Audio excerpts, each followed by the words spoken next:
it's not rocket science.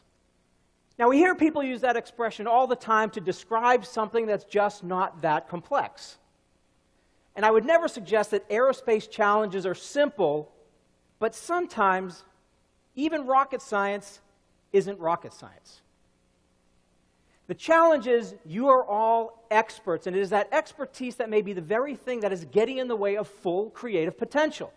Let me give you a very simple example. I want you to imagine a time when you lost your keys. You're looking for your keys, you look everywhere, and after 15 minutes you find them. What do you inevitably say to yourself? Can you believe it? They were in the last place I looked. Well, of course, who finds something and keeps on looking for it? The same thing is true when looking for solutions. When the brain finds a solution, it stops working, and guess what? If you are an expert, you are going to find a solution very quickly. So expertise is the enemy of creativity.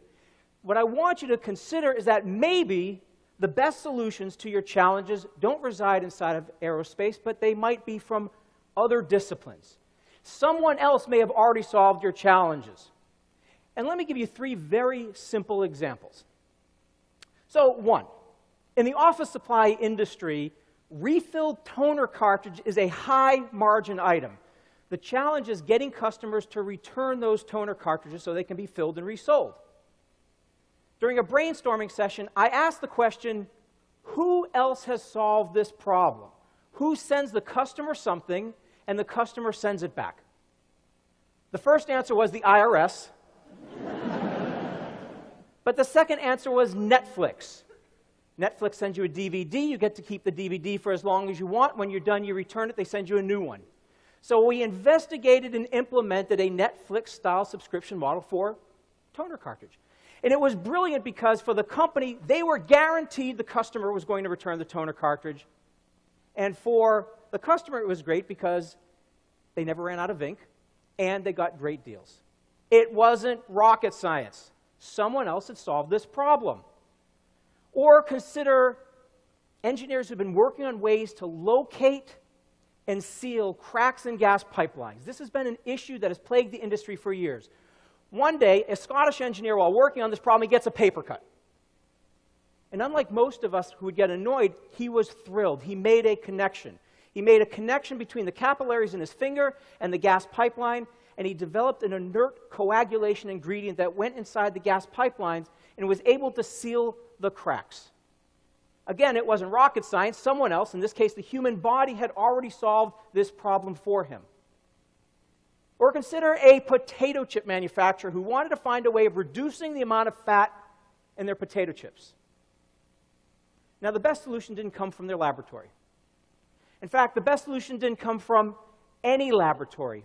In fact, it came from a guy who knows absolutely nothing about food production. It came from a musician.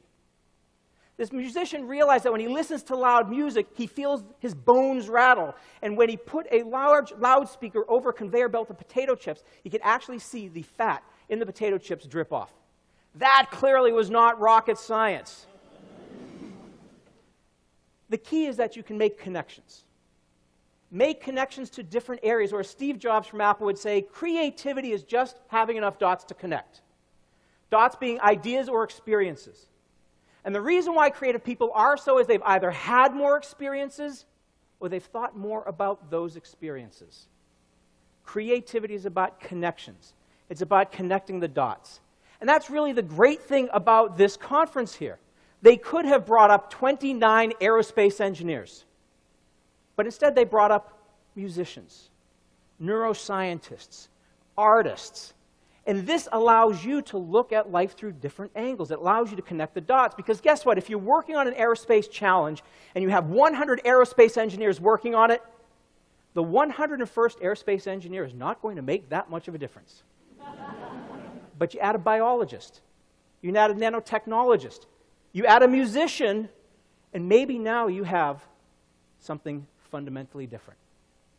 Innovation is about connecting the dots. And I want to close with a picture from the Daintree rainforest in Australia. This is a beautiful place in the northeast corner of Australia. And inside the Daintree rainforest, there's this bird called the cassowary. And the cassowary is a slow bird that has the unfortunate habit of getting run over. So throughout the rainforest, you see this sign. Cassowary bird, speed bump.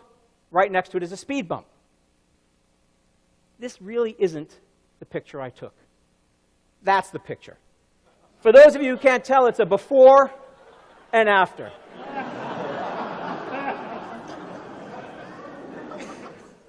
This individual made a connection. And I use this because I want you to realize that your big breakthroughs will come by looking outside your area of expertise, by making connections. Everyone is jealous of your knowledge. You are some of the brightest minds in the world. But I want you to leave here and leave this conference recognizing that sometimes the most creative solutions aren't rocket science. Thank you.